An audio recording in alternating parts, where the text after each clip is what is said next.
Alright, we are a couple days into the month of November. That means today I'm going to rank all 4 October new releases I saw.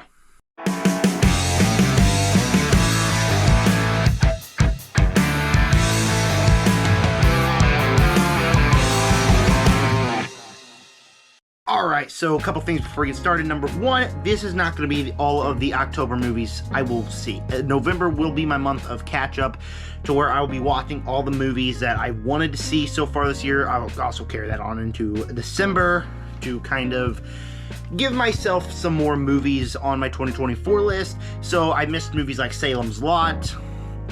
There's a couple other movies that I missed on there, so that I will eventually check out. But before I get started, please make sure to subscribe, like button, hit the bell, comment down below what is your ranking of the October movies you have seen. Let's get started with number 4. We're going with Joker Folie à Deux. Now, I adore the first Joker movie. It's in my top 3 of all time. I love that movie with a passion. It's one of my favorite movies of all time. I think it's a masterpiece. I love the trailers for this movie. I was going into it so excited throughout the entire week. All I could think about was I'm finally getting to go see it, Joker Folie à Deux, and it sucked. It really wasn't a good movie. It's complicated because I liked bits and pieces out of this movie where, like, I was invested through 90% of it. Through 90% of it, I was very well invested in it. I was excited to see where we go, excited to see how it all rounds around in the last act. And then the last act, or more specifically the last 20 minutes, just completely ruined the movie for me. Where this is a Joker movie that wants nothing to do with the character of Joker. The movie sucked, and I'm sorry to say it, but when you're a movie that for so long of it were just with Joker and the stuff following the aftermath of the original, all that's interesting, but there's no point in it.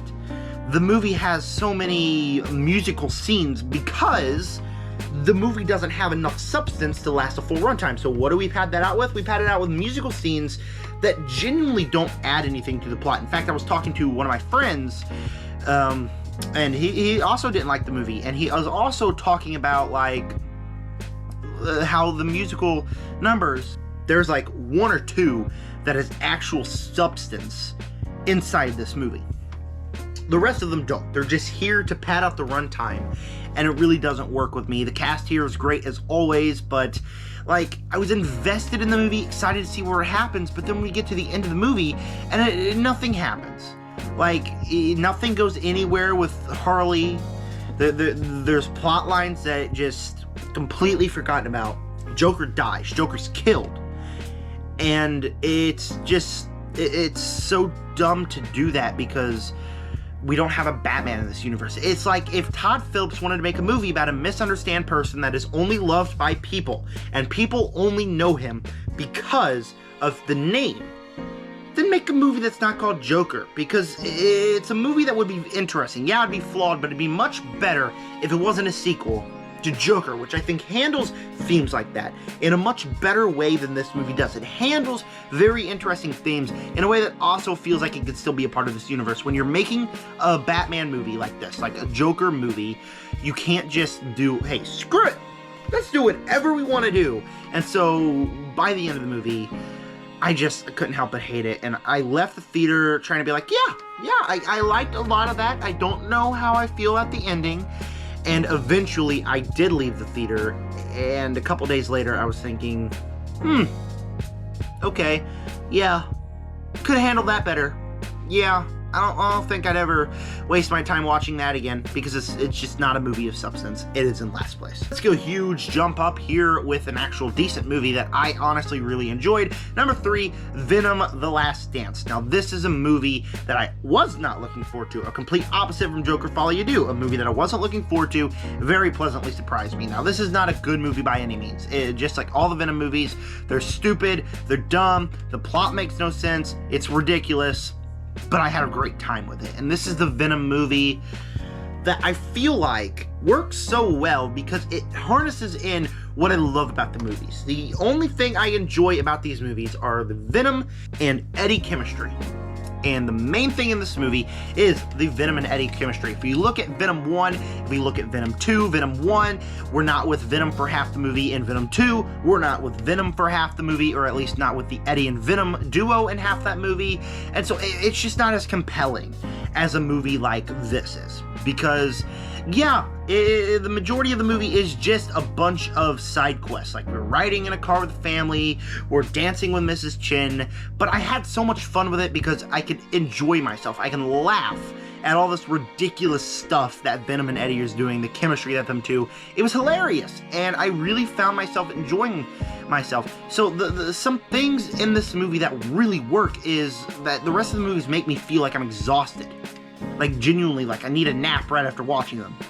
This one did not do that. It did not. And I don't know if it's because it's like only an hour 45 minutes or just because I thought it was paced much better. Because from the very beginning, it's like non-stop, but it only feels like I was sitting in a theater chair for an hour instead of like 4 hours like the rest of the movies in this franchise. So that really worked for me. The third act was really surprising. Was not expecting anything of that caliber to happen. Very, very entertaining stuff there. Say the only thing I really hated about the movie was the usage of Noel, which is kind of crazy considering that's the main plot. The movie definitely felt like a part 1 of 2, where like Noel's introduced and like he doesn't escape, but it feels like he's gonna be back. Guess what? This is the last Venom movie. How's he gonna be back? I don't know. And it just feels like a part 1 of a movie that we're never gonna get to see the finish of. That was a little bit disappointing. I was really hoping that we get to see Noel in action. We don't, but you can't really rely on that when this is the only movie in this franchise that I genuinely had a great time with. Really enjoyed this one. That's why it is number 3 and probably the best of, not even probably, it is the best out of all the Sony Venom movies. Not even the Sony Venom movies, but all the Sony movies that are about Spider-Man villains without Spider-Man. It's a weird franchise, but this one, pretty solid. Alright, so I was sitting in bed last night, about to fall asleep, and realized I saw 5 October movies, not 4. So, coming in third place, actually, is going to be Your Monster. Completely forgot I saw this one in October. I don't know why. I don't know why I forgot, but I did. I did. But, Your Monster, quite like this one. I thought it was a really good movie. Honestly, the first half I feel was really repetitive and quite boring, to be quite honest, where like it just insists upon itself, to quote Peter Griffin talking about The Godfather. So didn't really get into it in that first half, but as we enter the second half, it turns into a great movie. Melissa Barrera acts her ass off. She is great in here, one of the best performances of the year, some solid emotions. As a theater kid, someone who has been in theater before, I completely felt what she's doing, and seeing like all that translated into the big screen, I thought was really, really cool, and really just another aspect that helped it in this movie. And then I love movies that are messed up, and the ending of this movie is 100% messed up. So when you think about it, the movie's kind of like Lisa Frankenstein, which, if you recall, is a movie I hated. Like, that's one of my least favorites of the year. Did not like that movie whatsoever. And so this movie's kind of like that, where, like, yeah, we got this character, unreliable, or not unreliable narrator, but kind of like a crazy person, kind of, where, like, she falls in love with something that's inhuman, and then in the end, they kill someone. But unlike that movie, this movie, when they actually kill someone, it's someone that we don't care about. Where in Lisa Frankenstein, yeah, we don't care about the mom, but we care about the other characters who did care about the mom, so it's completely different there. In this movie, this guy's just a douche to everyone, and so it's really, really cool to see, like, in the end, what actually happens there. And the finale of the movie is awesome. The second half of the movie is really, really great. And when that first half, I was kind of like, okay, yeah, I don't know how much more of this I can take before I just start getting completely bored. The second half really fixed the movie and turned Your Monster into a really, I think, pretty good movie. Number 2, another huge step up, we're going with Terrifier 3. Now, Terrifier 3, for me, was my introduction to this franchise, and it is my favorite movie out of this franchise. Terrifier 3, I think, is a movie with the best kills, the best story, and all around, the most entertained I was in these movies. When in the first movie, it's the first movie. I mean, like, you kill off the main characters 40 minutes in, and then after that, it just goes downhill where it kind of got boring.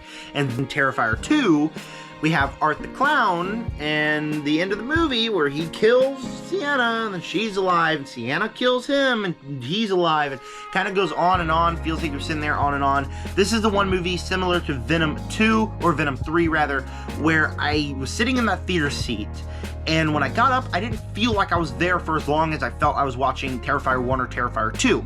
So it has the best kills, the best story, the best runtime. I think like having Art go on his own side quest kinda, where like the majority of the movie is Sienna at Christmas just trying to over herself, and like we just cut to Art where he's murdering random people on the street. I find that to be very, very fun. I loved the Christmas vibe, even though I kinda wish it released in December, got me in the mood for Christmas way too early. It's November, everyone. You don't need to put your Christmas trees up until after Thanksgiving. I mean, come on, be logical. But this is just the Terrifier movie that I had the most fun with. Art the Clown was awesome. I did not know what to expect going in these movies, again, going into this one, because I had no idea, because I haven't seen any of the other movies in the franchise, and then it just came out a pleasant surprise. It's sick, it's twisted, there are themes in the movie and particular plot lines that are completely messed up. There are kills that are still in my head and make me gag even when I think of them. If you know, you know. But I really, really dug this movie, and it's one of my favorite horror movies of the year. It is my favorite Terrifier movie. But number one, speaking of favorite horror movies of the year, it is Smile 2. Smile 2 is my favorite horror movie of the year, where this was also my introduction to the Smile franchise, and I still haven't seen Smile 1. Don't worry, folks, it's on my watch list because I loved this movie. I thought it was awesome. The plot here was very compelling. Sky Riley was a very compelling character to root for, where she's just this character that's coming off of drug rehab and a huge incident that happened in her life, and then you're seeing her go through all this trauma with the Smile Demon and what he's doing to her. Movies I love movies where you can't expect what's going to happen next. I know people can feel cheated out of that. For me, it's just a kind of movie and a kind of plot that I really enjoy. So like constantly when they keep taking the rug out from under our feet, I always constantly felt myself like, whoa, did not see that coming. Whoa, I did not see that coming. Absolutely love that there. The scares, specifically the jump scares, are masterful. I hate jump scares, but the jump scares that were utilized in this movie, it really, really work. Where it's constantly expecting us to look one way. It's like we're looking over there at my movie shelf, and like we're thinking something's gonna pop out over there, and all of a sudden, boom, something's over there. It subverts our expectations for what is going to happen next in the scene, and it's very compelling. There was one jump scare that really got me, and by the end of the movie, I genuinely was scared watching this movie. I mean, there are some things in here that are genuinely terrifying. There are some visual effects in this movie that I think are great.